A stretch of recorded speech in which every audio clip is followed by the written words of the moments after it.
So the Guns N' Roses story, you said that was even better than that one. I don't even think I've heard this one. Well, they're a rough bunch. Yeah, they're rough and, and gross. Axl's still rough. I meant to bring. I've got a picture of me and Slash that ended up in one of the big magazines, and so I thought it'd be funny. I'm wearing Slash's top hat in this picture, and I can find that. Well, I go back to Auburn, and guess where my next stop was? The clinic, because I had lice from that stupid top hat.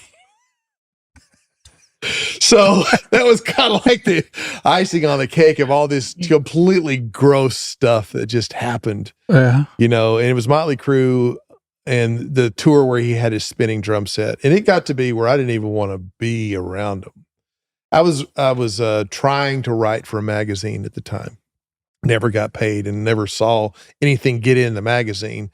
But I had a thing that said I did. So I would just go to these shows and say, you know, it's not like it is now. You know, you just go and say, hey, I'm supposed to be here and I'm doing this interview or whatever, have a tape recorder or whatever.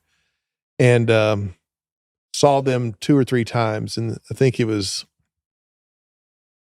I know they played Atlanta twice on the tour and Huntsville in between them.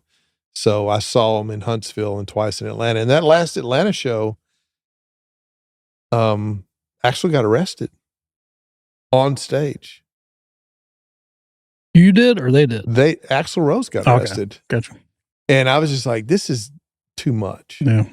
So I drove back. Did it kind of remind you of the Motley Crue stuff that you were seeing? Well, Motley Crue and Guns N' Roses were on tour together. Oh, so this was all you brought up Motley Crue in college.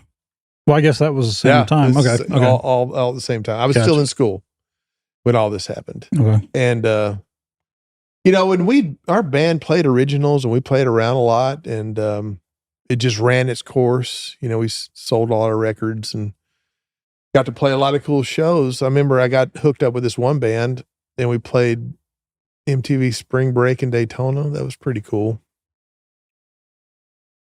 It's not coming to me who that was though. But it got to do stuff. But, you know, at the end of all of it, I began to realize I'm not getting paid for any of this. Yeah. This is all cool points and neat to talk about. And we've, you know, I've got some gold records that people gave us because we were one of the stations that played on that kind of stuff.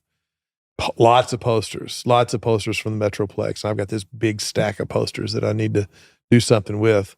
But, you know, got to see Megadeth early on, you know, got to see Testament early on, and a lot of bands that were just as good as those bands that never did anything after that.